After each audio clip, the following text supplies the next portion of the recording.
Les procès du siècle. Une série de rencontres imaginées et produites par le MUSEM. Saison 3. Lutte en partage. Réunissant témoins, spécialistes et pièces à conviction, les procès du siècle appellent à la barre les forces qui mettent en tension nos sociétés contemporaines et ouvrent un espace d'échange citoyen. Cette troisième saison convoque les luttes pour les droits humains et pour les droits de la Terre.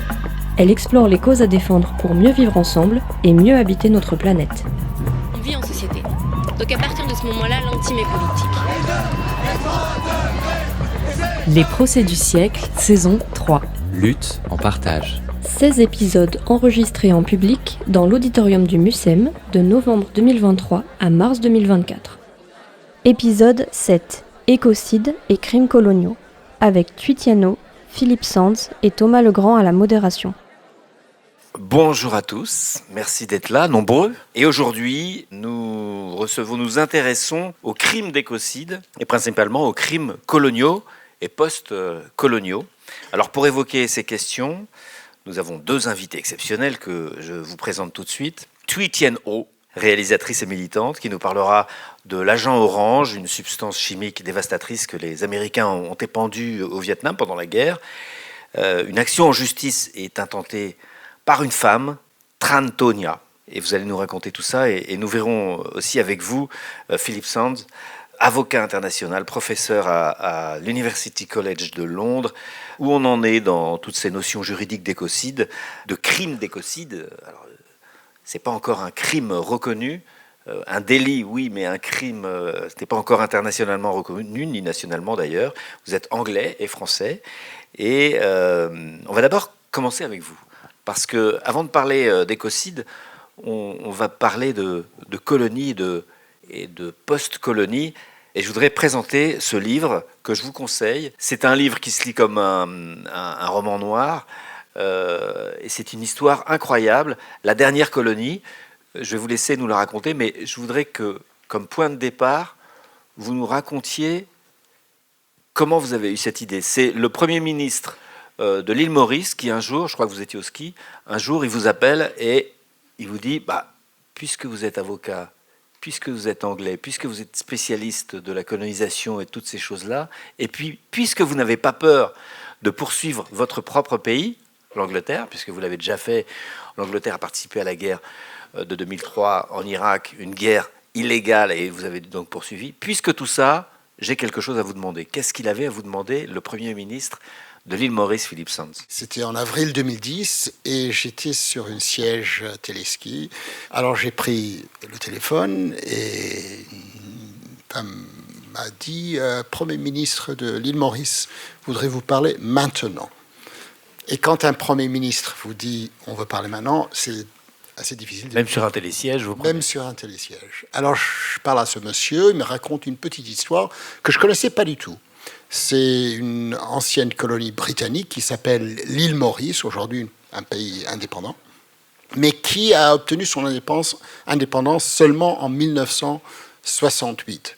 Et au moment d'obtenir son indépendance, les Britanniques ont dit « on vous donne votre indépendance, mais il y a quelques petites îles qu'on veut garder » qui s'appelle l'archipel de Chagos. 58 petites îles qui existent au milieu de l'océan Indien. Et on voudrait garder ces îles pour nous et pour une base militaire américaine. Les Mauriciens, à cette époque, n'avaient pas un grand pouvoir, il faut le reconnaître, et finalement, ils ont rentré dans une sorte d'accord, mais c'était sous pression énorme.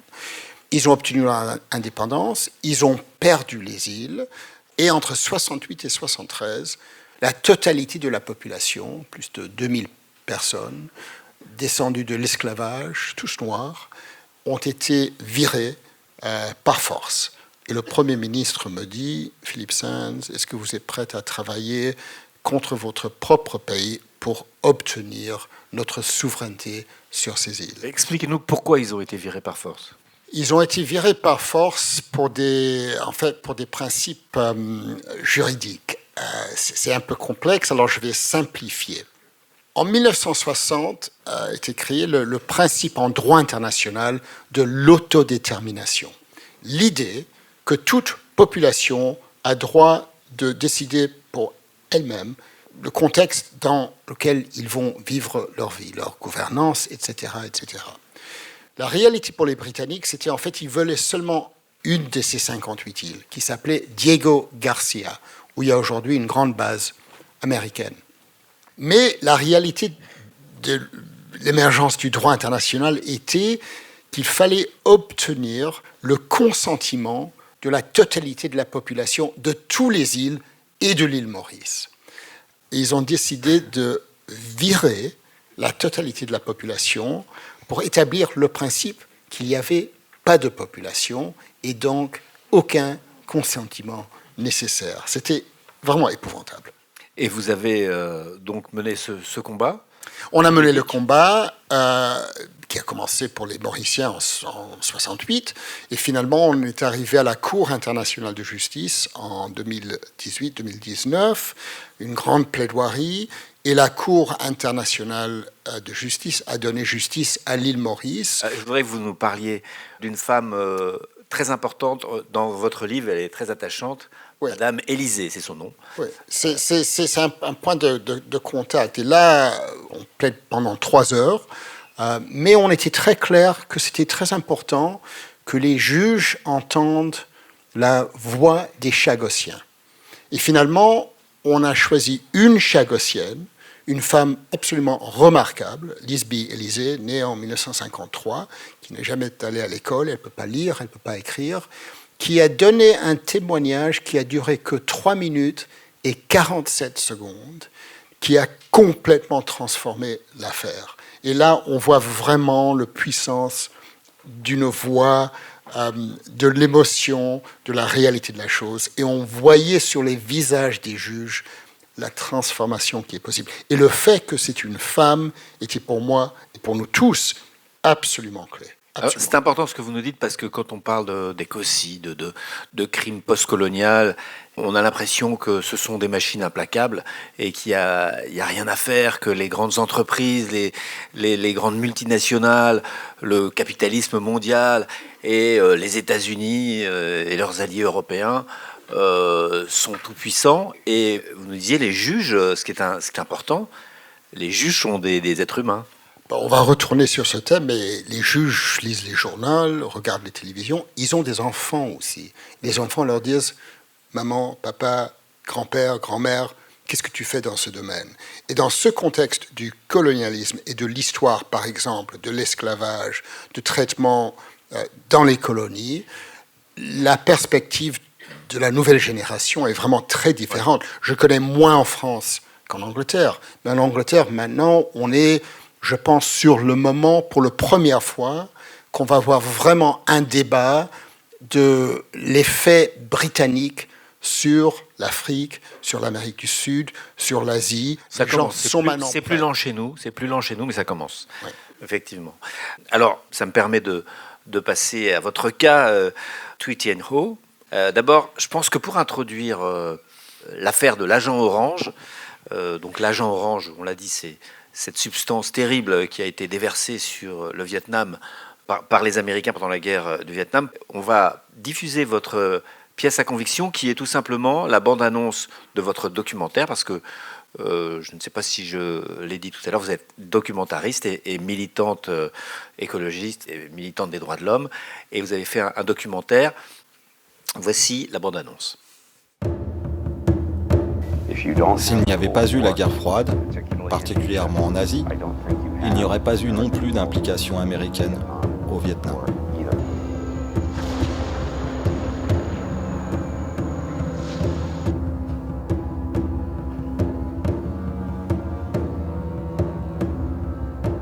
Durant cette deuxième guerre d'Indochine, s'est déroulée la plus grande guerre chimique de toute l'histoire de l'humanité. Chaque jour, les Américains épandaient l'agent orange.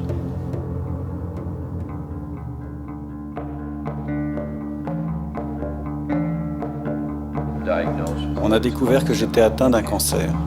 Ils ont demandé à la direction de l'hôpital Touzou, est-ce que l'agent orange a produit des effets sur les futures mamans et les nouveau-nés ? Son fils est mort de l'agent orange. Son petit-fils est atteint de maladie mentale probablement due à l'agent orange. Quand l'enfant est sorti, il n'avait pas de cerveau.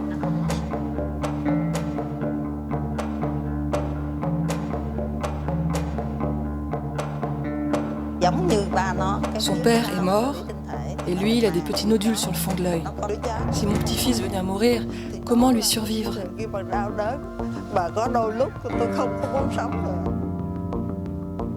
Qui va payer pour des millions de victimes ? Et là, ne rentre pas en compte, on oublie encore, la décontamination du territoire.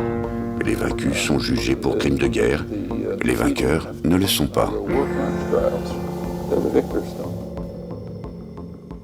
Voilà, les vaincus sont jugés pour crimes de guerre, les vainqueurs ne le sont pas. Il faudra qu'on revienne avec vous, Philippe Sand, sur cette vérité juridique terrible.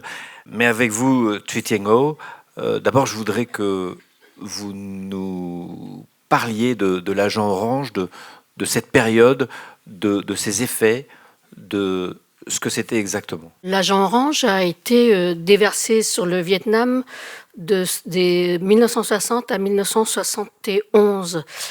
Ça représente à peu près, je vais dire, maintenant 4,5 millions de victimes, c'est-à-dire les victimes directes et leurs descendants, puisque les mères qui ont été atteintes lors des épandages ont donné naissance à des enfants, soit qui sont morts parce qu'ils n'étaient pas vivables, soit ont donné naissance à des enfants qui, eux, ont pu quand même, malgré les handicaps, procréer.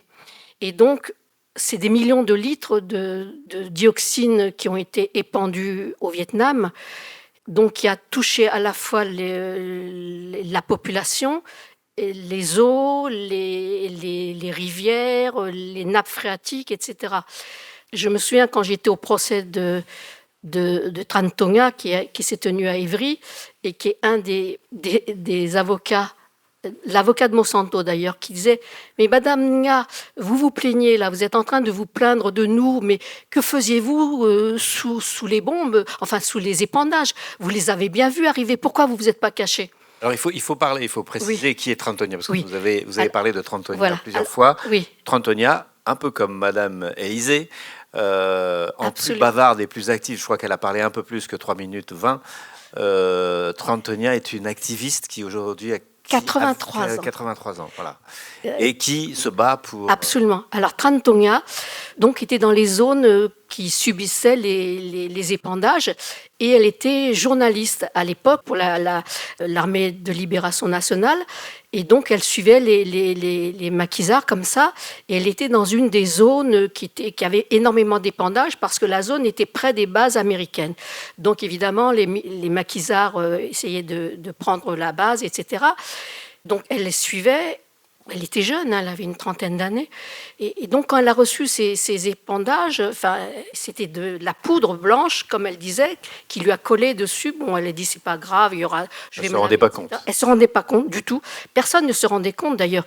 La fonction de ces épandages était de brûler chimiquement le couvert végétal, parce que les maquisards, évidemment, se cachaient là-dessous.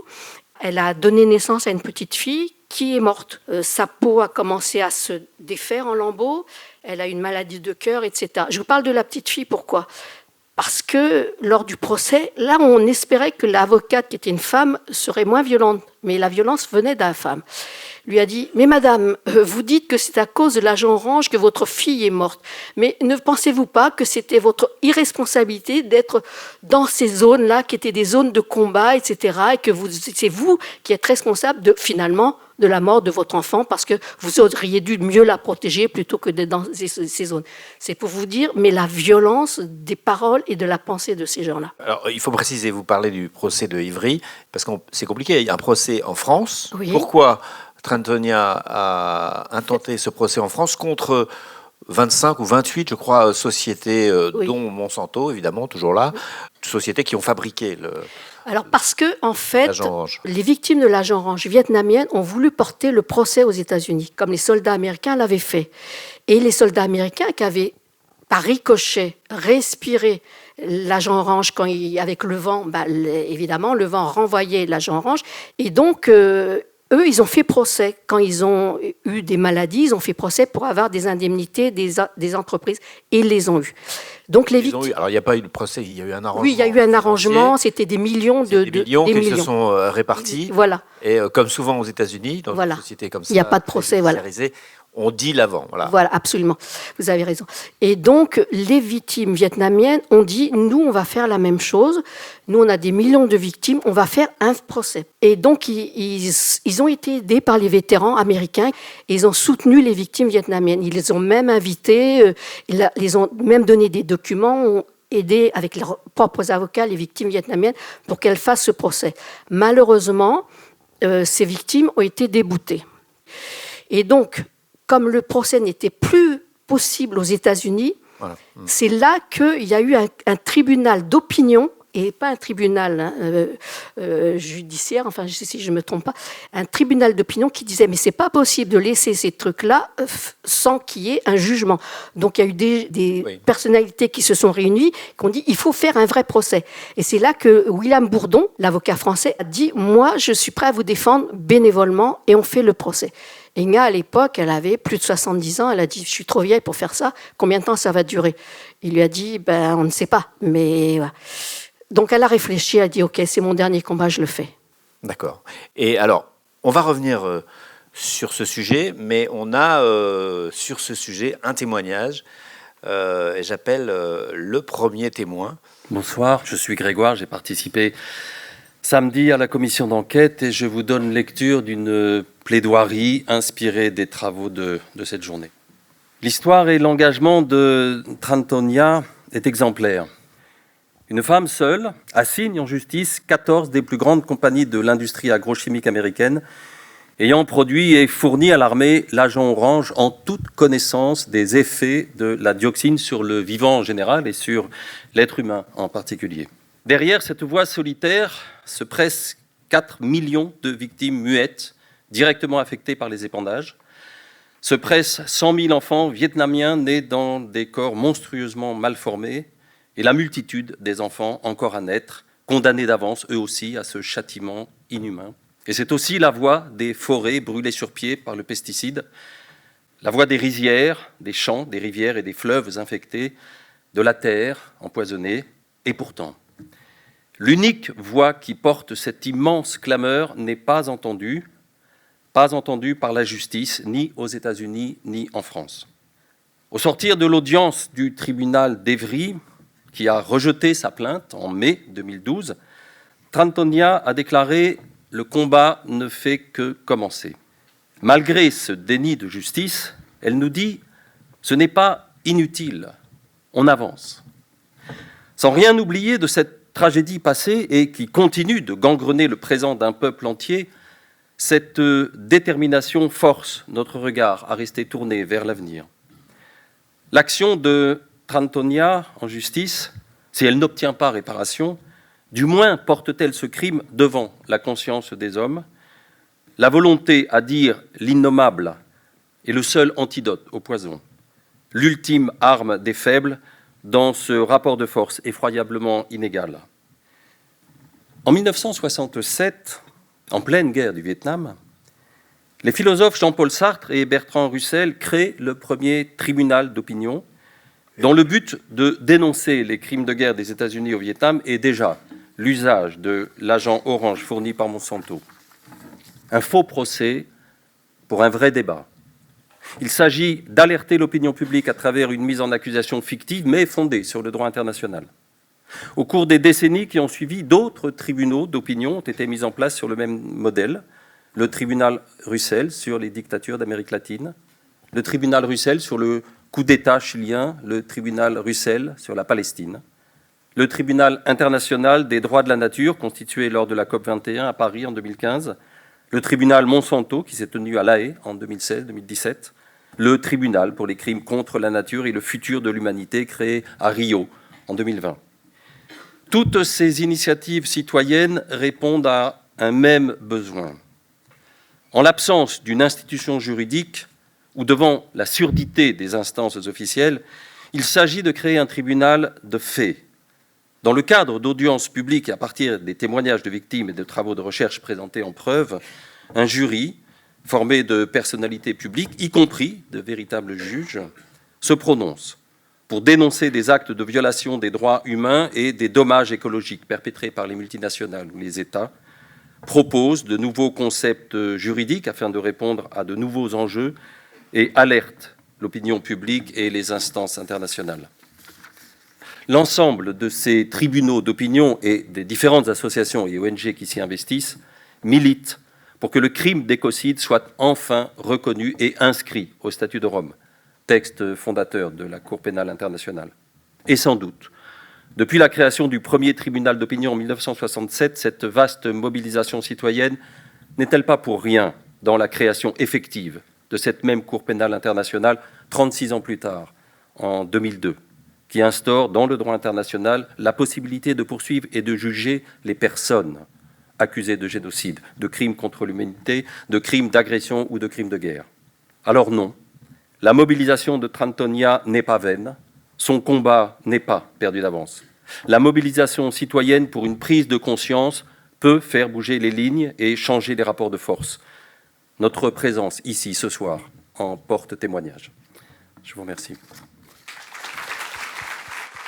Philippe Sands, quelle importance et quel intérêt juridique même peuvent avoir ces tribunaux d'opinion? Est-ce que ça a un impact, sur le droit? Oui. Non, j'étais très touché par le témoignage là, parce que la réalité de la chose, c'est qu'il faut comprendre que le droit est par sa nature ultra conservateur.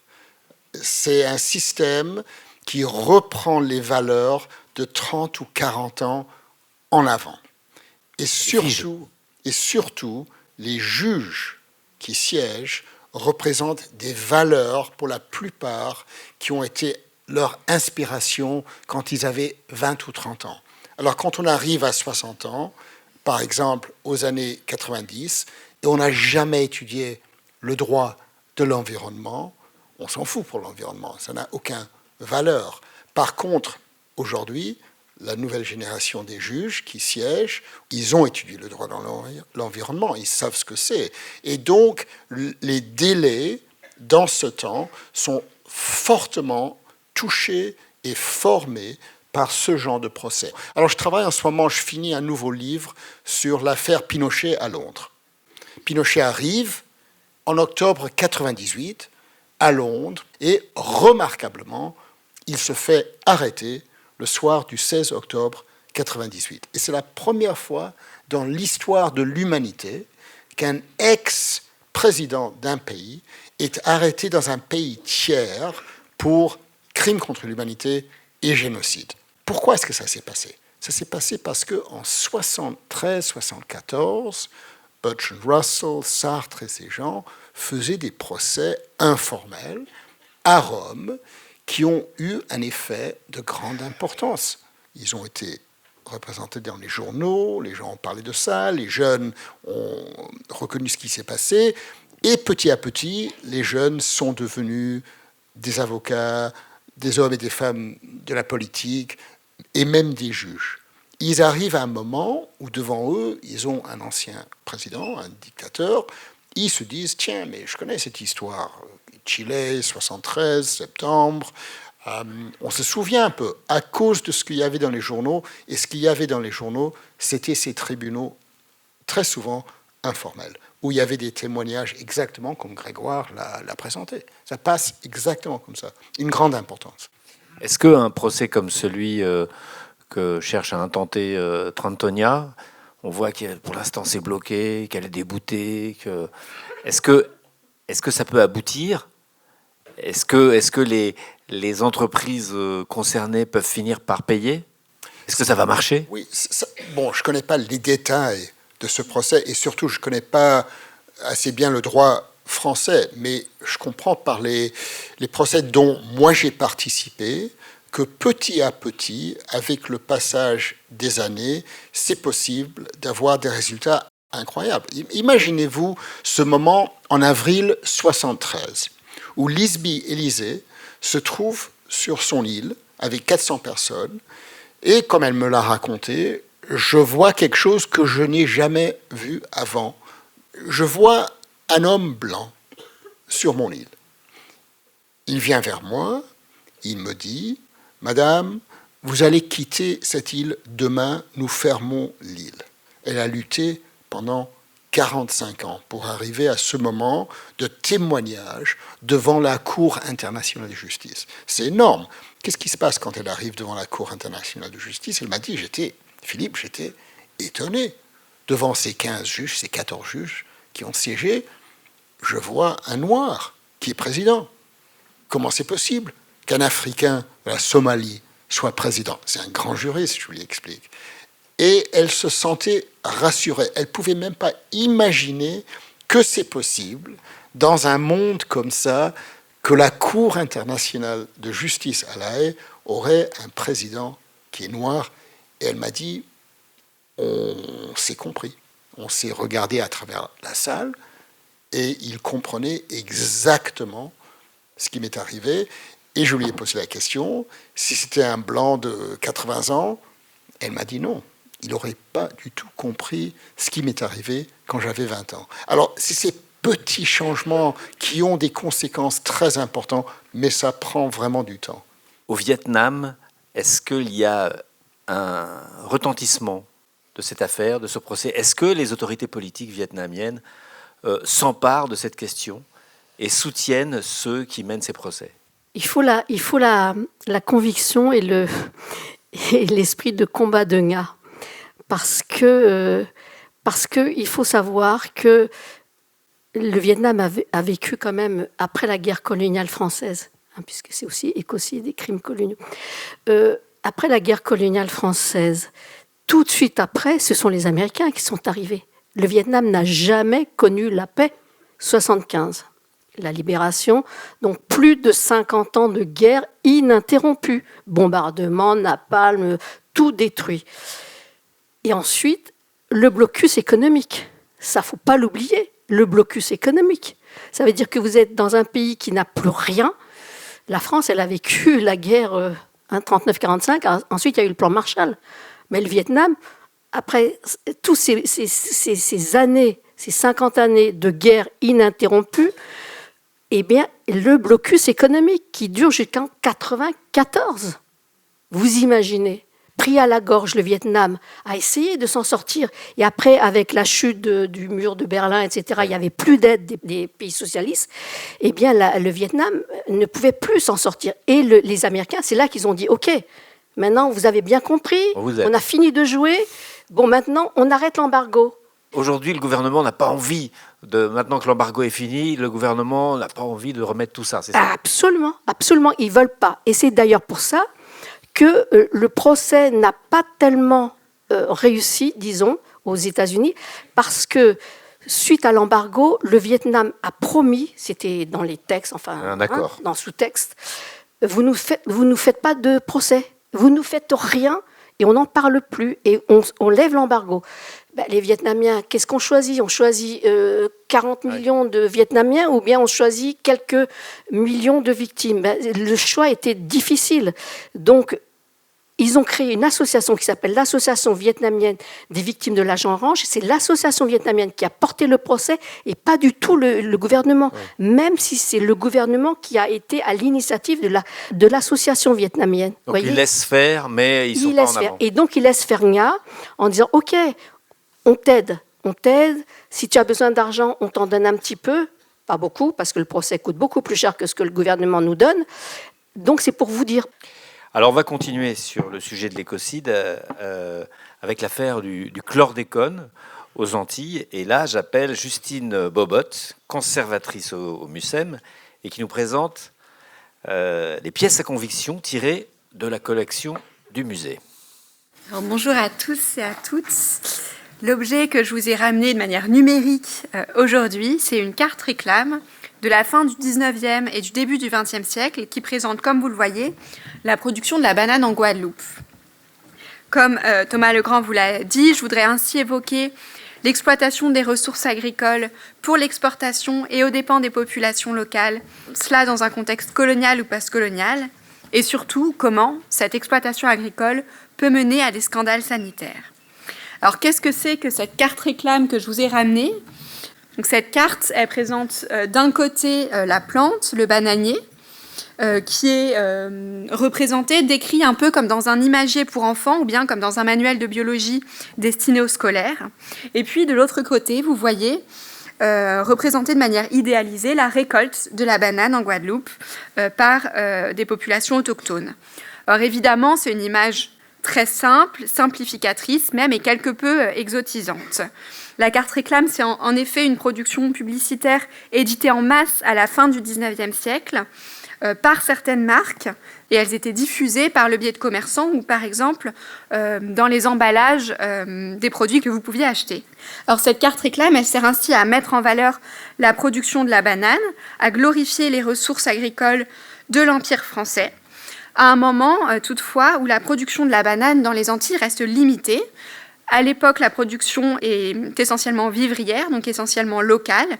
Ce n'est pas une production destinée à l'exportation, mais tout change durant l'entre-deux-guerres, notamment en 1928, puisque une série d'ouragans ravage le café et le cacao, qui étaient les productions agricoles les plus importantes dans les Antilles, et la banane devient la principale production agricole. Mais comme vous le savez, la banane est menacée par le charançon, donc un parasite.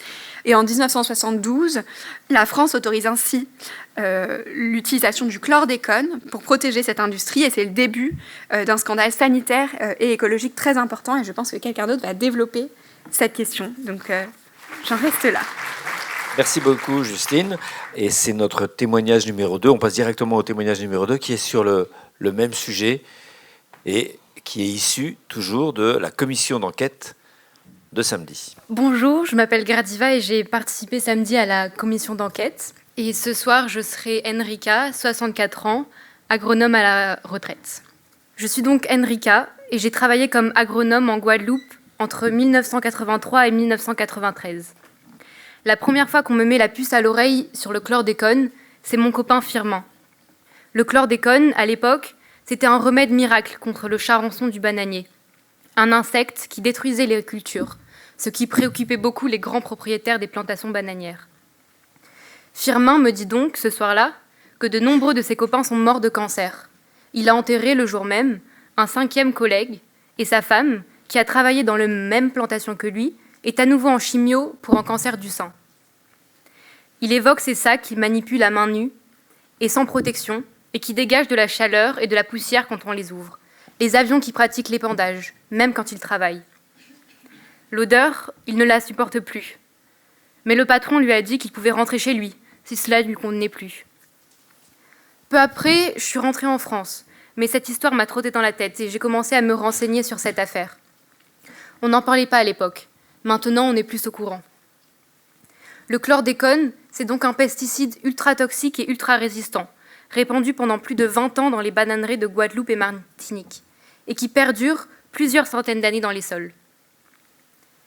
Ce produit a été interdit dès 1975 aux États-Unis, mais ce n'est qu'en 1990 que la France décide de l'interdire, pour aussitôt accorder une dérogation d'utilisation de 3 ans dans ses ex-colonies antillaises. Il faut dire que le lobby des Békés, propriétaires terriens descendants des premiers colons, est puissant. Ce lobby se débrouille même pour que des stocks importants soient constitués afin de continuer une utilisation après l'interdiction. Mais quand la population se plaint, la répression est violente. Et puis, il y a tout juste un an, un non-lieu a été prononcé dans la procédure judiciaire, ouverte depuis près de 20 ans. Bien que les juges reconnaissent, je cite, « une atteinte environnementale dont les conséquences humaines, économiques et sociales affectent pour de longues années la vie quotidienne des habitants », il paraît que les éléments ne permettent pas de caractériser une infraction pénale, alors que tout le monde savait. Aujourd'hui, je suis plus militante que jamais, et je m'appuie sur les travaux de Malcolm Ferdinand, ingénieur comme moi, chercheur au CNRS, et qui travaille sur le lien entre colonialisme et environnement. Il énonce que la modernité, marquée par une double fracture, coloniale et environnementale, a engendré un habité colonial qui crée une terre sans monde. Il y a d'un côté une population dominante, celle de l'Occident, de l'autre des populations dominées, jugées en trop. Cette séparation entre la zone de l'être et la zone du non-être reste toujours d'actualité, à travers la globalisation d'une économie d'extraction, de monoculture intensive et de nombreux écocides qui engendrent des injustices spatiales. On exploite et la terre et les hommes, pour la consommation et le plaisir d'un là-bas lointain. Militons avec lui que le chemin décolonial permette de dépasser la double fracture, en fondant un monde plus égalitaire, plus juste, qui reconsidère les espaces mis sous silence et revalorise d'autres manières d'habiter le monde, mises à mal par la colonisation. Merci. Merci beaucoup. Alors, Thuy Thien Ho et Philippe Sand, je vais vous poser la question du méchant, parce que, après le témoignage qu'on vient d'entendre, est-ce qu'il faut toujours, quand on parle d'écocide, il faut toujours ramener ça à la question de la colonisation? Pas toujours. C'est une relation, je pense, plutôt complexe. Et ça travaille dans des façons différentes. Et je voudrais partager avec vous un exemple inverse. L'utilisation de l'environnement pour des fins colonisateurs. Je reviens à l'histoire du Chagos. Pourquoi est-ce que le Premier ministre m'a trouvé en avril 2010 ? Parce qu'en novembre 2009, le gouvernement du Royaume-Uni a annoncé la création d'une aire marine protégée pour la totalité des 640 000 km² sur l'archipel de Chagos, sauf sur la base américaine, quelques kilomètres carrés. Pourquoi est-ce qu'ils ont fait ça ? Ils ont fait ça pour deux raisons. D'abord, en 2003, la base américaine de Diego Garcia a été utilisée pour commencer le bombardement de Bagdad dans la guerre de l'Irak. Deuxièmement, en 2007, des informations sont arrivées que la base de Diego Garcia a été utilisée comme site noir pour la torture en relation avec Guantanamo et Bagram et tout ça. Alors, les Britanniques avaient on pourrait dire, une mauvaise publicité sur Diego Garcia et Chagos. Alors, ils ont eu l'idée fantastique de renverser l'histoire et faire quelque chose de positif, l'environnement. Ils ont greenwashé l'île. C'est une sorte de greenwashing. Et tout le monde a mis son soutien pour cette idée.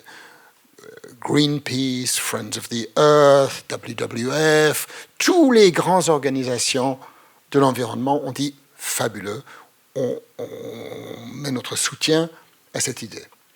Au même moment, en janvier 2010, on a un moment, je ne sais pas si les gens ici se souviennent, qui s'appelait Wikileaks. Wikileaks, c'était un moment remarquable où 10 millions de pages confidentielles du gouvernement américain ont été mis sur l'Internet par Julian Assange. Et on pouvait très facilement faire de la recherche. Si on tapait dans l'ordinateur le mot Chagos, qu'est-ce qu'on trouvait ? On trouvait un document issu de Londres en 2009 par l'ambassade américaine à Londres qui disait le suivant. Les Britanniques ont proposé cette idée de la protection de l'environnement. On est tout à fait pour cette idée. Les Britanniques nous ont dit qu'en fait, un des aspects le plus positifs de ce projet pour l'environnement, c'est que les Chagossiens ne pourraient jamais retourner. C'est-à-dire que s'il n'y a pas d'activité humaine, c'est propre. Voilà, c'est une façon d'utiliser l'environnement pour un projet néocolonialiste. Alors, en réponse à votre question, c'est plus complexe. Ce n'est pas toujours qu'il y a un lien entre les deux. Et même quand il y a des liens, les liens sont parfois à l'inverse de ce qu'on imagine. On va passer à votre pièce à conviction, Philippe Sand. C'est intéressant parce que ça nous permettra de faire le point après sur l'état du droit international sur le crime d'écocide. Ça, c'était un article qui a été publié en 1972 par un universitaire américain, Christopher Stone. Donc une proposition de loi, on pourrait dire, c'est ça ? C'était une proposition d'idée, publiée en 1972, absolument révolutionnaire. En anglais, le titre de l'article, qui a été publié dans le University of Southern California Law Review, était « Should trees have standing ?» C'est-à-dire d'évoquer le principe que l'environnement naturel pourrait avoir des droits dans notre système juridique. Absolument révolutionnaire. Personnalité juridique. Personnalité juridique pour les arbres, pour les animaux, pour l'environnement. Absolument révolutionnaire en 1972. Et j'étais fortement touché par cette idée. Pourquoi ? Parce que ça m'a fait vraiment réfléchir. Pourquoi est-ce que nous avons un système de droit tellement anthropocentrique ? C'est-à-dire, ce n'est pas seulement les droits de l'homme, ce n'est pas seulement l'idée que le droit doit nous protéger, parce que nous sommes des êtres humains, mais que l'environnement, le monde naturel aussi, pourrait avoir des droits et pourrait trouver des moyens pour aller devant les tribunaux, pour plaider pour leur propre protection. Alors, où en est-on, Philippe Sands, de la notion d'écocide ? Crime d'écocide ou délit d'écocide, où est-ce que c'est reconnu ? Dans quel pays ? Dans la justice internationale, comment c'est appréhendé ? Alors là, on peut faire un lien assez remarquable, c'est que la première personne à parler de l'écocide, c'était en 1969, un sociologue américain dans le contexte du Vietnam et de l'agent orange. En 1972, le premier ministre de la Suède, Olof Palme, dans la première conférence des Nations Unies dans l'histoire sur l'environnement à Stockholm, prononce le mot écocide. Ça prend du temps. Il n'y a pas beaucoup de choses qui se passent sur l'écocide, mais il y a des conventions, des traités sur la protection de l'environnement, changement climatique, biodiversité, l'air, les océans, etc., etc. Et dans ce contexte, il y a une avocate britannique, Polly Higgins, qui commence un peu comme votre collègue à agiter aux années 90 et 2000 pour un amendement du statut de la Cour pénale internationale à La Haye pour inclure un 5e crime international. À ce moment-là, on a 4 crimes. Crime de guerre, génocide, crime contre l'humanité et crime d'agression. Mais ils sont tous visés pour la protection de l'être humain, pas l'environnement. L'idée de Polly Higgins, c'était d'ajouter un 5e texte. En 2020, on était une douzaine à être nommés à un panel de juristes en droit international pour évoquer une définition d'écocide qui pourrait être utilisée. Et là, vous voyez notre proposition, on était une douzaine, j'étais le co-chair avec une Sénégalaise, une juriste sénégalaise.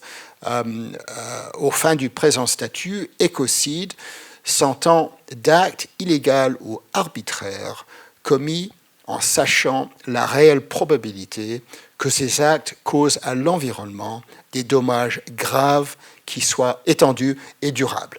Et là, ce qui est remarquable, c'est qu'il n'y a pas de notion d'humanité. C'est-à-dire qu'il n'y a pas l'homme n'est pas présent dans ce texte, c'est l'environnement pour elle-même, mais revenant à l'histoire du lien entre l'environnement et le colonialisme. On était 12 dans ce groupe. Et parmi les 12, certains des pays du Nord, certains du pays du Sud, soi-disant le pays du Sud, et pour ceux qui participaient dans notre working group, et pour moi-même aussi, il y a un grand peur que la notion d'écocide a été inventée par les Occidentaux et par les riches pour éviter que les pays en voie de développement peuvent prendre la même direction que nous avons pris depuis 200 ans. Alors ça, c'était la deuxième question de Grand Méchant que je voulais poser avant qu'on passe à la salle.